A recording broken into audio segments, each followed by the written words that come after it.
Hello, everyone, and welcome to One Song number 7. It's Peter Broderick here, and today we have a conversation with my friend Saki, known professionally as Hatis Noit. Here she tells the story of her song Inori, which, interestingly enough, leads us to a discussion about nuclear disaster and ultimately compassion. Please enjoy. What is a song? Where do songs come from? What is the life of a song? How much can a song morph and change before it becomes something else entirely?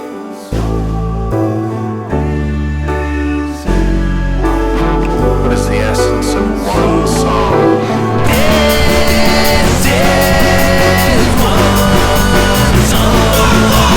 This is one song. This is one song, that's it. This is one song, this is one song, one song.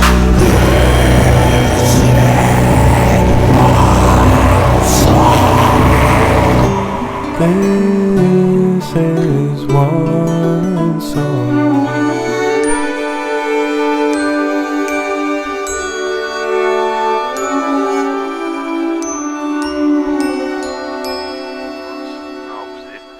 This is one song. Hatis Noit, hello. Hello. Thanks so much for joining me today. Thank you so much for having me. Yeah. I have 3 introductory questions that I ask everybody. Mm-hmm. How many years have you been on this earth? Where in the world are you now? And what was the last meal that you ate? Wow. Okay. How long have I been here on the earth? 36 years, I think. It could be longer in some way. You might be an ancient soul who's been here forever. Yeah, maybe. I kind of believe so. And where in the world are you now? In London. London. East London. Okay. Yeah. And what was the last meal that you ate? Recently, I try to keep my diet as close as when I was in Japan. So I ate rice, like brown rice and miso soup in this morning. Gorgeous. Beautiful.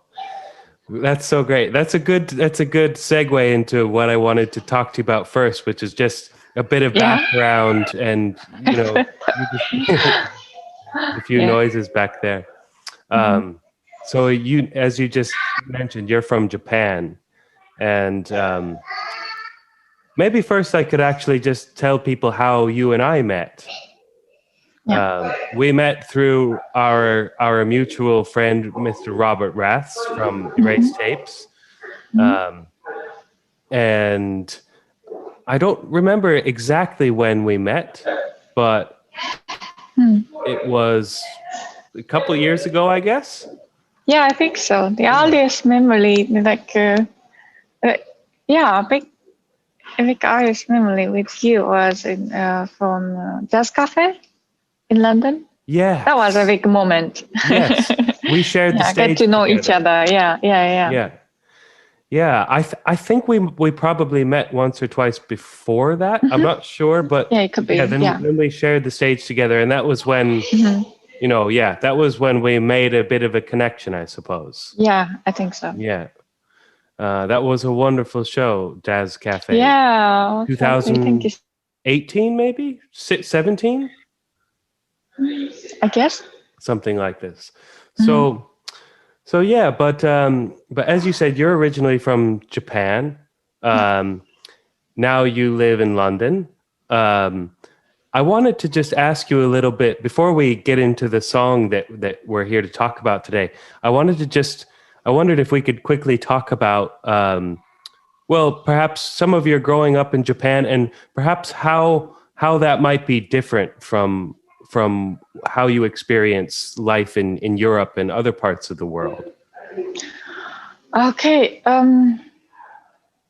This is actually the first time for me to live abroad properly. So, like in the beginning, everything was, quite shocking to me.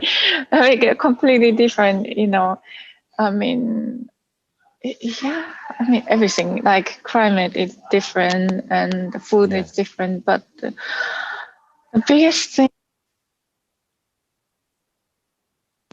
Sorry. The biggest thing at the beginning I quite struggled with was the way to communicate with people, because in general, like people in Japan don't say anything so directly, or even the distance between us when we speak each other in an actual space. So we kind of like naturally try to keep some distance to the other person when we talk. But some people in Europe is really close, I think, I mean, Let me interrupt for a moment. I heard once, I don't even know if this is true, but I heard once about there being something in Japan about sort of different layers of the self that you would perhaps reveal to different types of relationships. Maybe, a business associate might only know the first few layers, but and there's even a layer that is only for the self entirely. Maybe no other person even knows this. Is there something like this, or am I making? Okay. Yeah, I think so. I mean, still, in Europe, people still have sort of like that layers. I think. Okay. But like ours is maybe a bit like stronger. Right. Yeah. A bit more. Would it be correct to say almost a bit more formalized or something? Yeah. Just to systematic. Be polite. Yeah. To be polite and then to have everything like more smooth or right. In this situation, I expose this layers of myself. In this type of situation, I don't know. I'm just asking. Yeah. Could be quite different, I think. Yeah. It depends on the situation. Yeah. One of the reasons I asked that question is because when I was first getting to know you and your music, I did a bit of research before we played that show together at the Jazz Cafe. I was just looking up your work online, and I found a video of you. I think it was in America. Yeah, it was in America. And it was a video of you playing some music and also talking a bit. And there was something you said there about the difference between Japan and America that really stuck in my head. You said something to the effect of in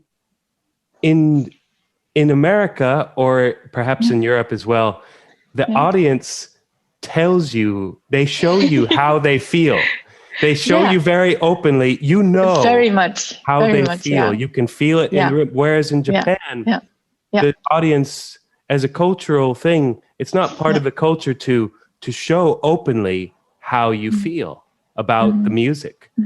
And I can imagine that's so, like, you experienced the opposite as me, whereas I grew up in America and Europe, and then I went to Japan at some point. Yeah. And I thought, does anybody like this? I can't tell. I know. Yeah. I totally understand what you mean. I felt exactly the same, like in the opposite way. Yeah. Because so that in a way I felt I'm a hero or something like that when I was in America. Right. Like every time I had a show, like the audience would come to me, and then how excited they are. And it was amazing experience, Yeah, I can only imagine. Yeah. Whereas, I imagine it's almost a bit easier from your side because you're used to no reaction. Okay. Then you arrive in America and you get reaction. Whereas, I felt so good. Yeah. Whereas I felt very puzzled because I'm used to this live feedback. Yeah. And then I arrive in Japan and I play and I go, what's happening? I know. Don't worry. They're just shy. Very shy. Yes. I came to learn this after a while, and not only shy, but like we were saying, it's just part of the culture. It's almost out of respect, isn't it, to give let the performer sort of dictate the mood of the vibe of the space, as opposed to imposing your own feelings on it as an audience member. And that's something that I think is very beautiful, that like, I don't know, I won't be the best at articulating what's beautiful about Japan, but I've been there several times now, and there is something about that, that unselfishness, if you know what I mean, as compared to Western culture, which is all about me and what I want. You know, there's a beauty in Japan with this, the sort of it's less of a selfish culture, I find. I think we more consider about the atmosphere of the space and between people, and how can we maintain the atmosphere good, like rather than showing ourselves so much, or maybe something like that. It's so interesting. And obviously both have their good sides and their bad sides, you know. Yeah, I think so. In Western culture, we might have problems of people being too selfish and not thinking enough for the group. And then I'm sure in Japan as well, there's people who have a desire to express something of their unique self, but they don't feel there's room perhaps to do it there. I don't know. Yeah, I mean, so that I sometimes got quite shocked when I moved to Europe, because some people are really emotional in the public space, or like in front of me. So I got really shocked. Like, is she okay, or is he okay, or you know? But it was just a difference of like expressing ourselves, you know. Yeah. So for me, because before I went to Japan, I had traveled lots, all around, mostly around Europe. But when I first went to Japan, then I realized what this term culture shock means. We have this term culture shock, where you go to another place and the culture is so different that it's just such a shock to your system. You know, you feel almost like an alien on the same planet. Yeah. Yeah, amazing. Well, so we're here to talk about your piece Inori. And maybe I could just quickly tell how I've heard the piece, and then I'll give it over to you to just take it away. Anything you might have to say about it. Because I've seen you play a number of times now, and you've played this piece at most of the concerts of yours that I've seen, and you always give a beautiful introduction, context, for people to appreciate what the music is for, why it came about. And that's why I thought it might be appropriate for something like this, where the whole thing is just talking. It's about discovering what the song is about and what it's for, and all of that. So beautiful. But my understanding is that you went to at some stage you went and visited the sort of aftermath of the disaster in Fukushima, and I thought, just in case there's anybody who doesn't know who's listening to this, we might quickly explain what that was. It was in 2011. There was a big earthquake in Japan, followed by a large tsunami. And the tsunami sort of went over a seawall into a nuclear power plant, and then basically caused a nuclear meltdown. And the whole area was evacuated. And even to this day, they're dealing with that problem of contaminated water and health risks associated with radioactive contamination. So at some stage, you made the decision to go there to visit this place and make a piece of music and a sort of musical prayer for this place. So yeah, just that's what I know about it. Maybe you could you could tell me. And you sent me some pictures and videos. Do you think as you speak, I could just sort of show some of these pictures? For sure, And then, because some people might just be listening, so I don't want to focus on the pictures too much. But maybe as you tell your story, I could just show some of the images for people who are watching. Thank you. Okay. Yeah. Share. Go ahead. So actually, this title Inori means prayer in Japan, Japanese word. And as Peter said, I visited Fukushima after the disaster. I think it was 2017 or 16 even, in the spring. And the reason why I visited there was there was some memorial ceremony for the area, because in that year, finally, some limited area around that nuclear power plant was prohibited to get entering that space. And then that was the reopening ceremony and also the memorial ceremony for the people has died in the disaster. So, when people hear the name of Fukushima, I think people remember this nuclear power plant disaster, but actually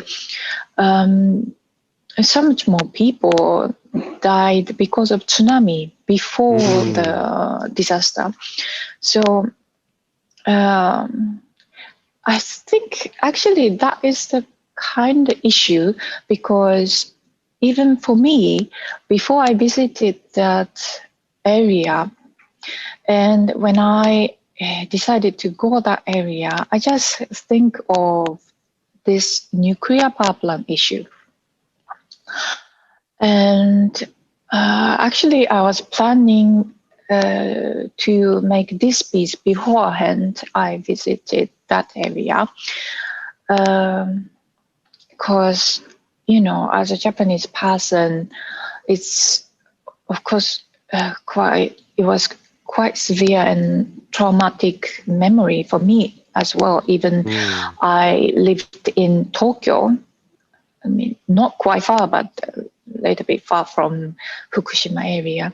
But still, it was really traumatic memory. So, when I got, I got the invitation for that ceremony to perform, because one of my friend actually from that area, so he invited me to come to perform there for the ceremony and for the people has died.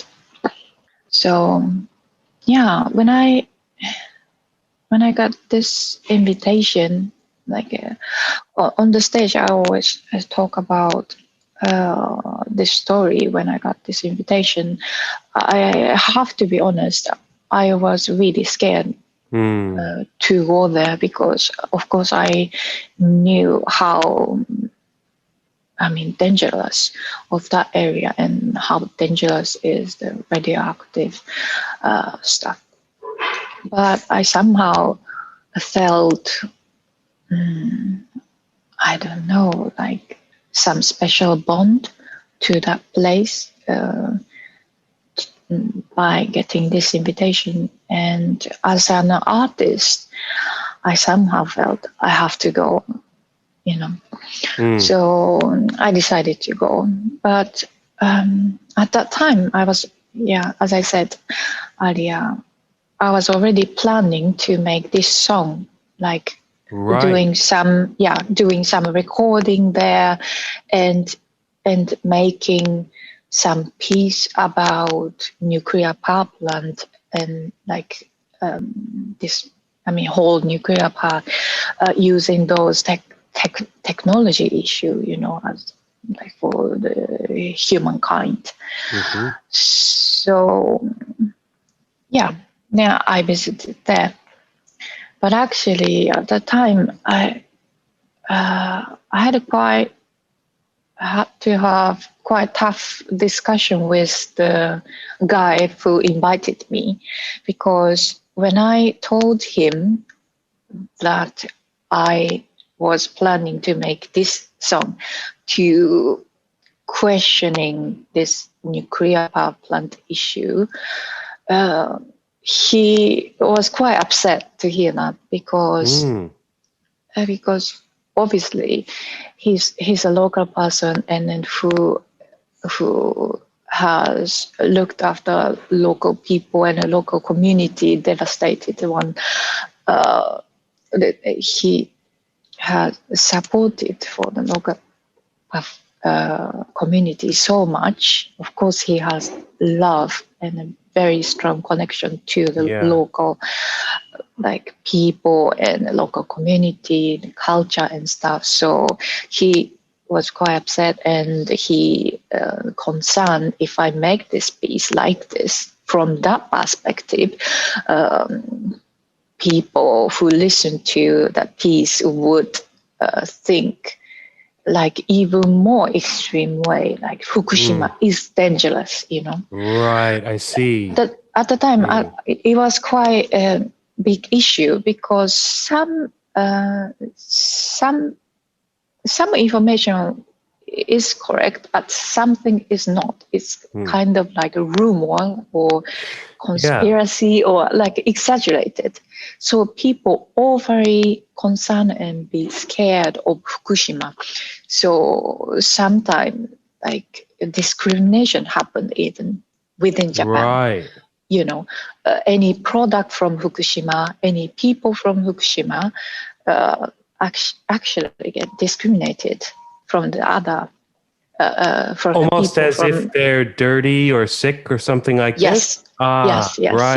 Right. Yeah. So that he was really worried about that, what's happening. And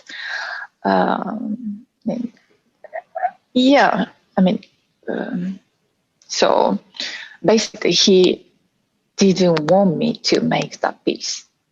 Yeah. If I do that, if I describe something from that perspective, the kind of political perspective, or like accusing this danger of right.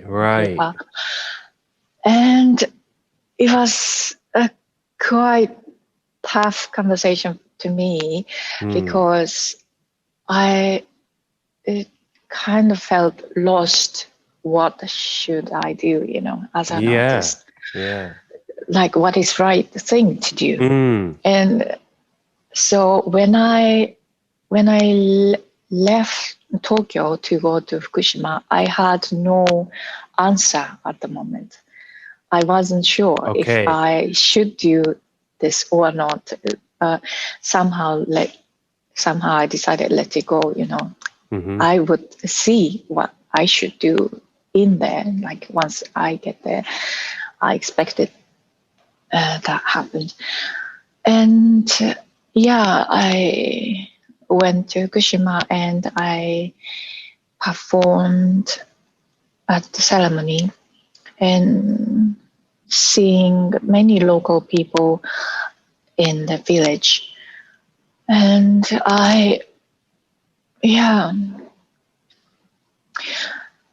bit by bit, I come to understand what's going on there, because I didn't actually expect this happen to me, like change my mind. But actually, I got new perspective, which I didn't know when I just live in Tokyo. Yeah. Actually, people in Tokyo was using the electric power from Fukushima.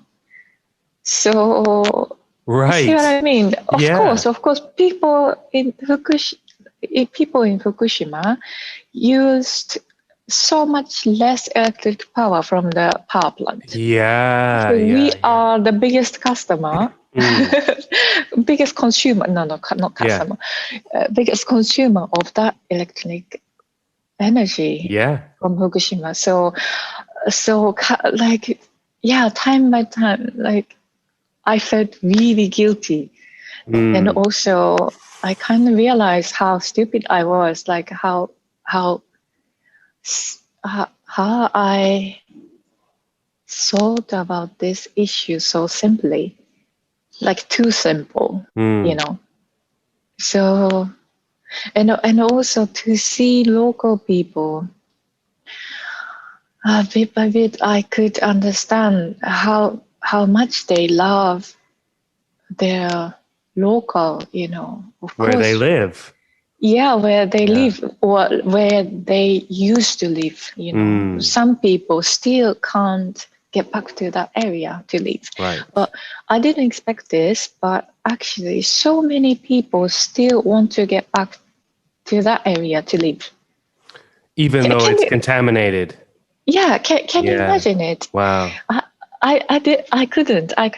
I just expect no one no Yeah. longer wants to leave that area because it's dangerous. Well, it's interesting as well with this type of contamination because it's kind of Hmm. invisible, you know? Hmm. You don't if a place was on fire, you might not go and live there, but with this kind of contamination, it's something that Yeah, you might you not can even see just. you might not even feel it every day, but over Oh, time it could be very no. detrimental, bad Yeah, for your health, you know? yeah. But you can see by this video, just normal local, Yeah, country very. Could you explain this machine we see village, right here? Yeah, this is It, it is called Geiger counter, which we took on this trip. It counts how much activity is the mhm. right word. So we can see how high level of Yeah, you could see it radioactivity go up around that right area.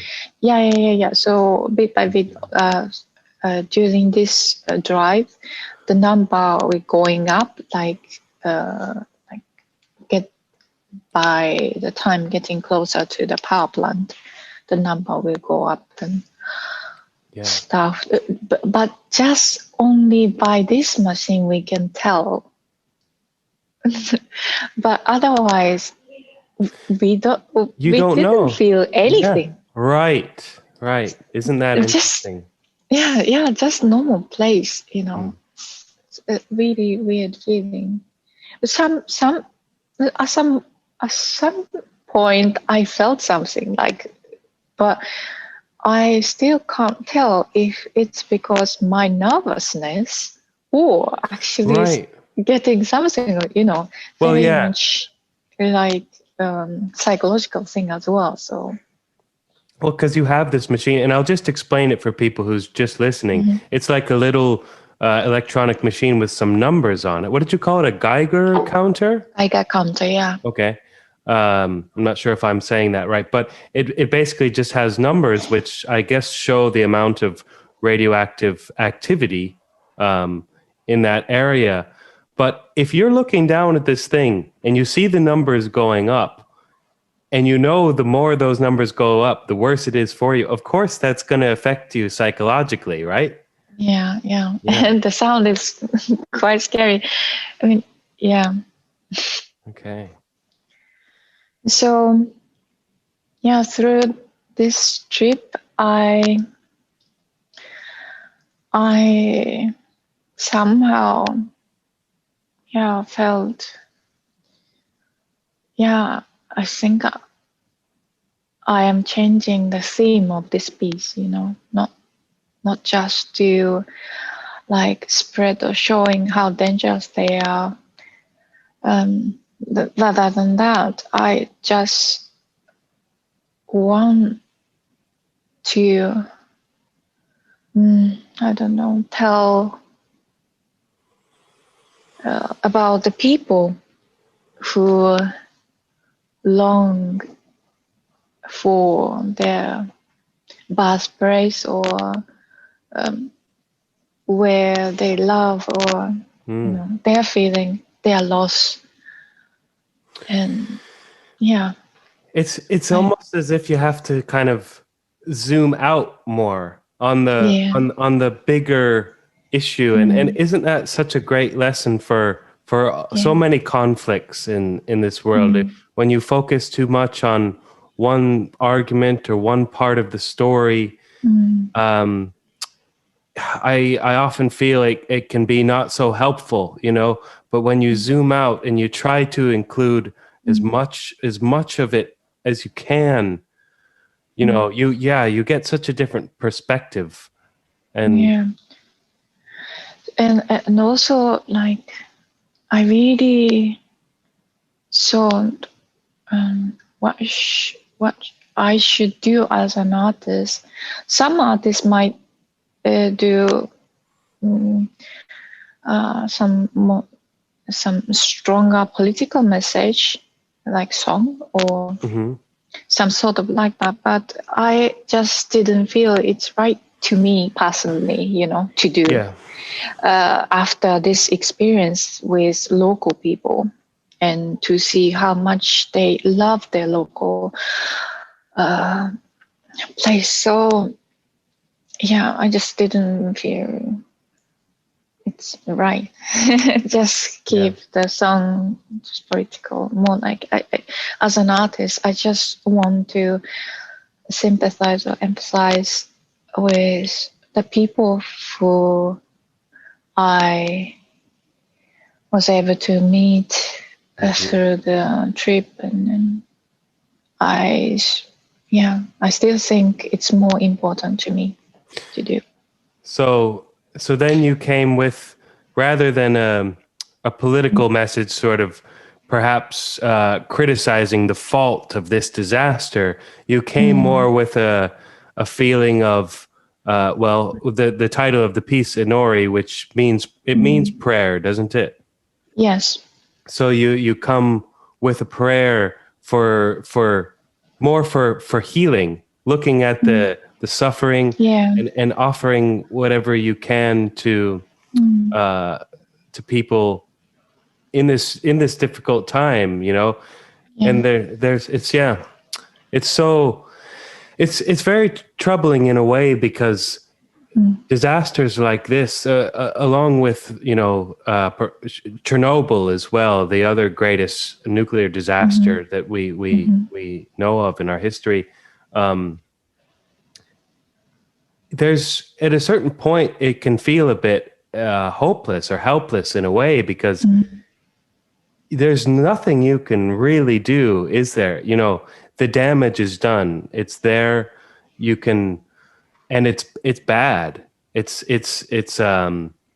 quite horrific. And I actually I watched a series about Chernobyl. I don't know if you've seen it. It's just called Chernobyl, but it's like a 4-part series, I think, about like a reenactment of the disaster there. And it gave me such a strange feeling, like a really dirty feeling, as if like, ooh, this is a part of this planet, and I'm part of this planet, and this disaster is still there, but once you arrive at that hopelessness, it's like, well, what can you do?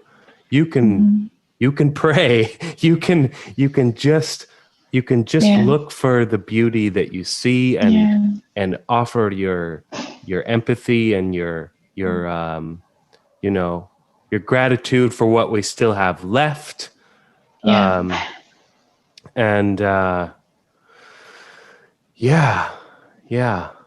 did you get to perform the piece there? Yeah. You decided to... Sorry. I had a performance at the ceremony, and also I recorded some sound of ocean at the beach. Yes. It was just from about one kilometer from the Fukushima power plant itself. And do you mind play a bit of that now? Yeah. And you can please continue to talk. I'll just play a bit of it as well. Yeah. So I recorded this sound and I used this sound for my piece Inori. Actually, Inori has multiple version by now. Very first one, I recorded that version in Berlin in a Boxton studio with Francesco. It was for, I think it was Dave's 10th anniversary compilation series. I made this piece with Masa, at that time a Berlin-based vibraphone player, Masayoshi Fujita. He helped me to record that, and yeah, this was a point where we recorded. And he is the guy who made the video for this piece as well. I have a question. His name is, yeah. Because there's one version as well. I'll show it to you here. It's is this before the version that came out on the box set? Is this a different version of the piece? Actually, I think maybe I remember we make it shorter for this video. Yes. Okay. Basically the same, yeah, short version. Okay. Just specifically for this video. I see. Yeah. Should we share this video with people and maybe watch it ourselves? Sure. And they can hear a version of the piece then. Because it's a striking visualization of the radioactive contamination, where the contamination has gone through a machine like we described, and then that information has been transformed into bits of light that go over your face and your body. It's really beautiful, and it's maybe we can show this now, and then later on at the end we could play people the full version of the piece that's on the box set. Well, let's do it.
Okay.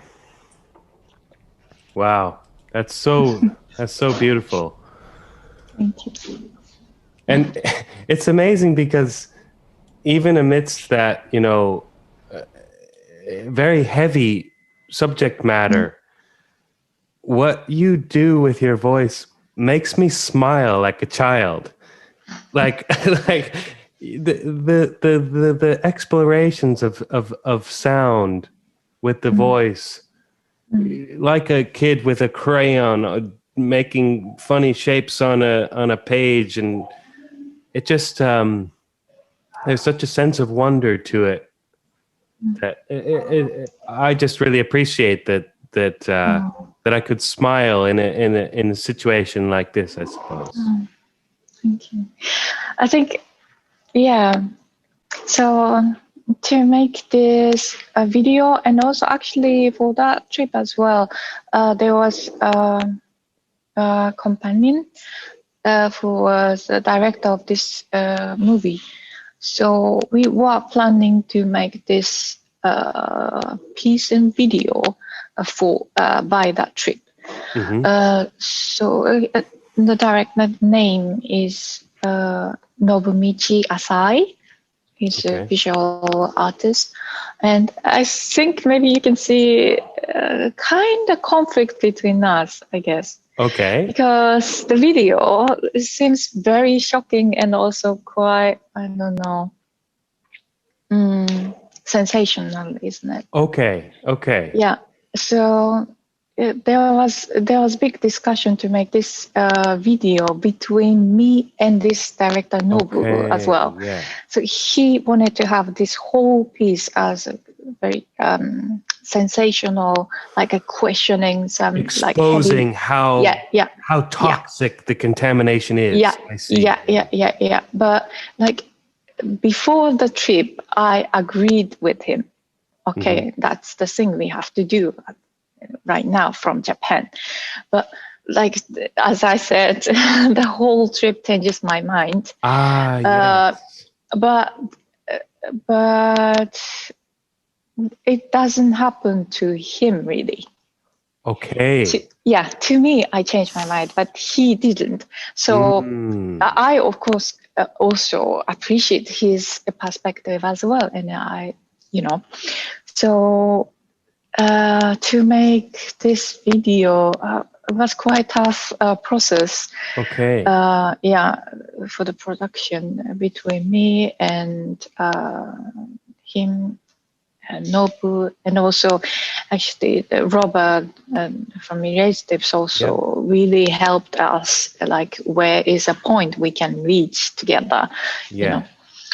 So I somehow,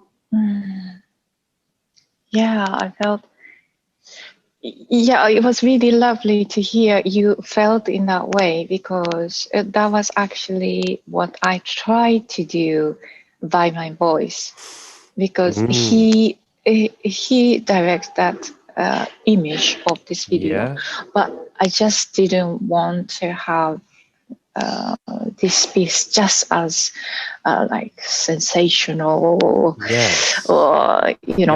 so I wanted people to feel some, I don't know, warmness or more like humanic, like humanity. Sensation. Yes, humanity, like a sensation or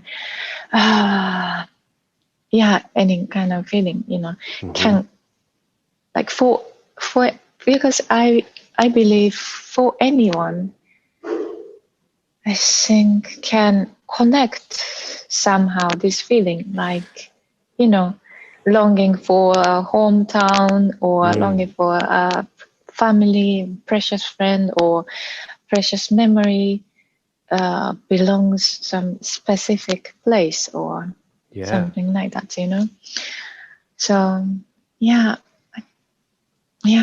actually, that was what I wanted to do for this piece by the sound, by my voice, Yes. Well, that's from the great. other side, In my opinion, you did it.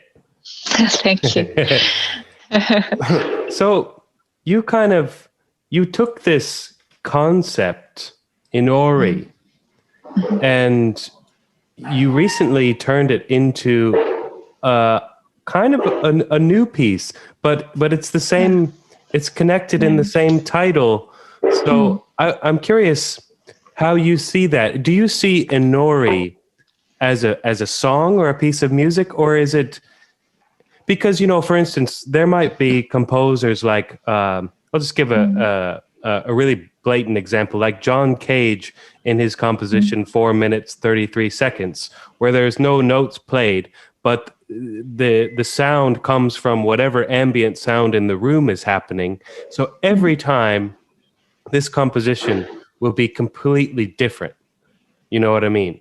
Yeah. So, do you see Inori as something like this, which can change for different situations, or is it kind of morphing into a new piece of music each time, or how do you see that? Actually, when I first when I made this piece from Fukushima and for Fukushima, I didn't expect this to happen. But actually, after I released this piece, I feel somehow this Inori is developing by itself, and every time, especially when I sing this song, I again try to connect to which I got from Fukushima, and like memory of the people who I met, but also like like trying to sympathize with some people, or like connect to some memory, someone's memory, or Almost like even offering a bit of yeah, a bit of yourself towards whatever this collective suffering may be. yeah. I mean, it doesn't necessarily be isn't necessarily be suffering, but also any kind of memory, like personal or like memory, And recently I made a different version of Inori, which happened in Austria, in the town of Graz, and I visited. It was a festival in Graz, and the people from festival offered me to get into the shelter, which was built in World War II time. Right. Yeah, and to see there and to experience that space and to do some performance. So I somehow feel, maybe here is also the perfect place to perform this song, Inori. So when I felt that, I was just thinking maybe I will play the same piece, Inori from Fukushima, in the Graz place. But I somehow felt it would make more sense to do something new as improvise for this place, Graz, or for this shelter, but still having the same title, because it's somehow, to me, it's connecting each other. Because site specific to me, connect with the space, connect with the memory of local people and to feel how local people love this space, you know. Yeah. At the time it was also I had also interesting experience because when I again like quite similar experience when I got this invitation from local people to get into that shelter space. Again, I felt kind of scared. Yeah. You see what I mean? Yeah. Because it's. I mean, obviously war related, and could many people died, or Right. my imagination was growing up, and now I was scared. And I wasn't even sure if I can perform there or if it was appropriate to do, because I'm not Austrian person. Even I'm not from Europe. Yeah. So I wasn't sure I'm the right person to do before I got there. But once I got in the space, I felt completely opposite feeling from what I expected. It was, I don't know, I felt so safe to be there. And then I felt I am embraced by the space. And I felt really calm. I was really calm to be there. And like there was very like clear serenity. Like, yeah. It was really, kind of spiritual, the beautiful atmosphere was there. So, I didn't hesitate performing something in there, surprisingly. And I decided, maybe rather than performing the piece Inori from Fukushima, I will make something completely new for this space, because I somehow feel the connection with this space as well. And also, I think there's some meaning that local people allowed me to be there. Yeah. So, so I was really appreciated for the people who invited me. And I made this piece completely newly. So it's also called Inori, but Inori Pure Grads I named. Yeah, Inori for Graz. Yeah. and a similar concept in the sense that you took a field recording from the place. In this case, I'll play a little clip of it here. This seems to be you sort of riding through on this little train, right? Yeah.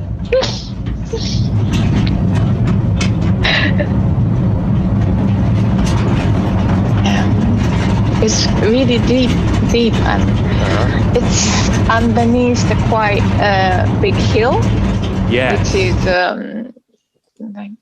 we can show the location here as well. Is that's it, right? Yeah, this hill. Yeah. Underneath there, just underneath. You can see the tiny tunnel underneath. Beautiful.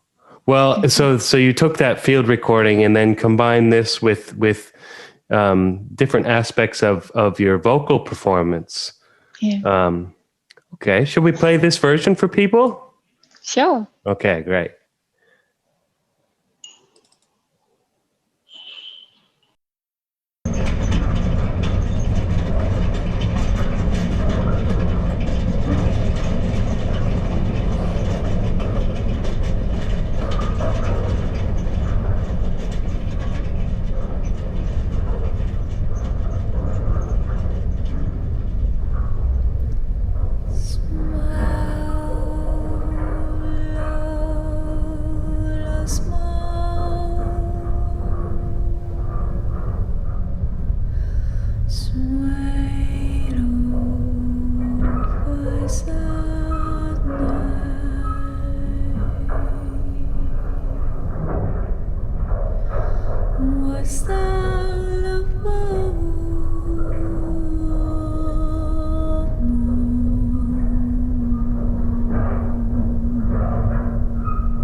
That's beautiful. That's so beautiful. Thank you.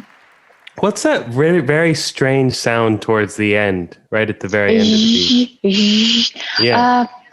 For this performance, I worked with movie director Vincent Moon. Yeah.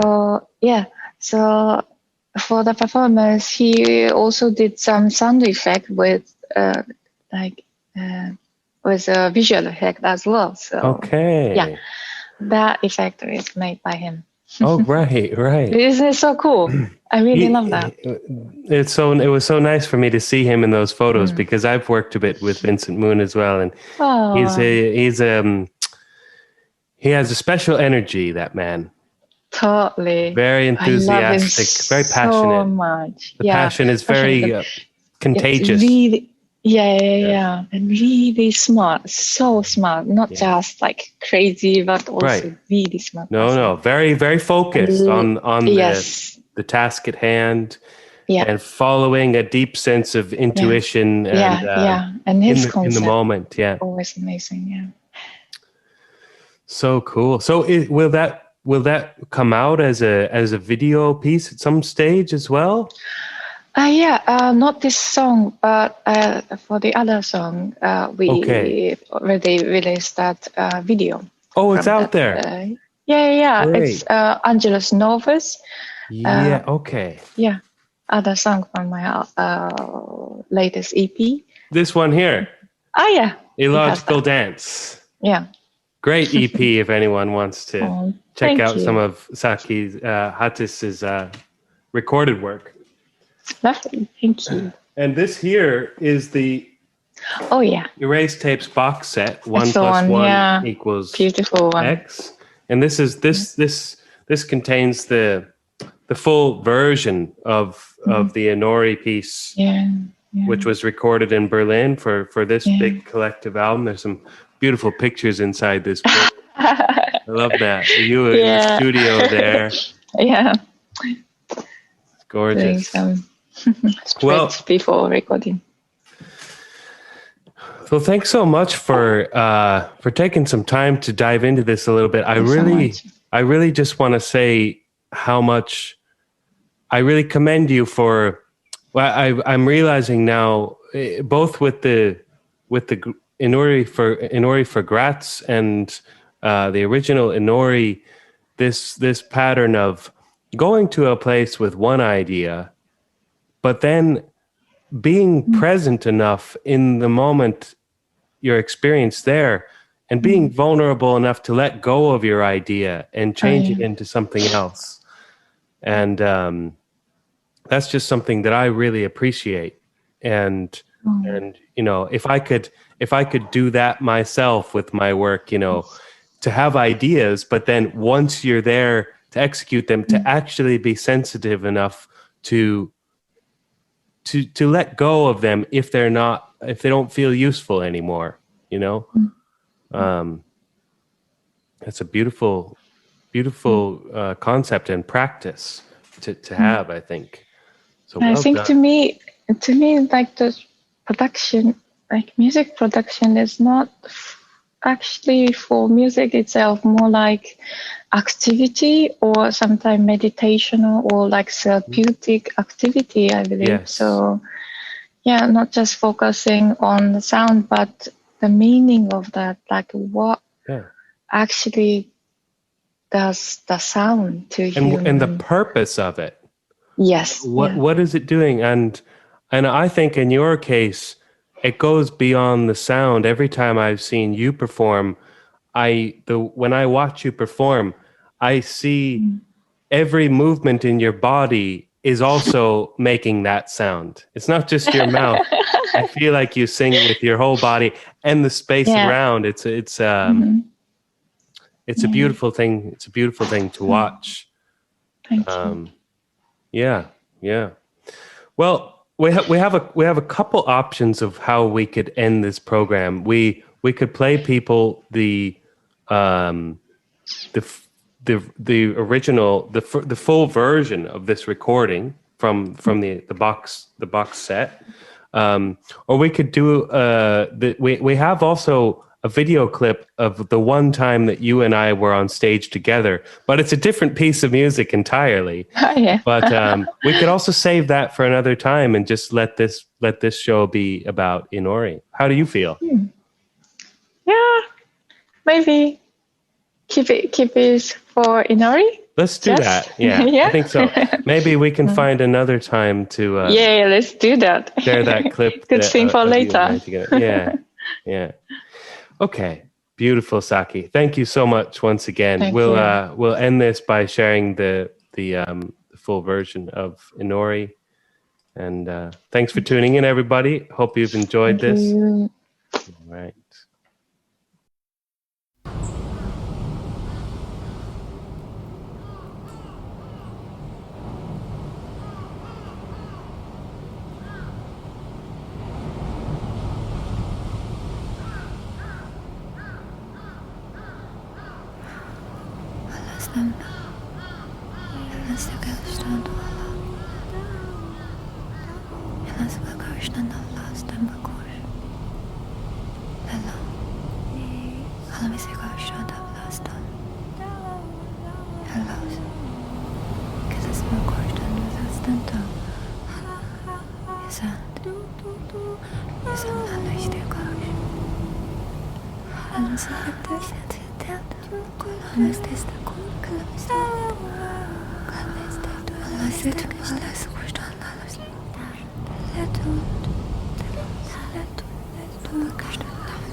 No.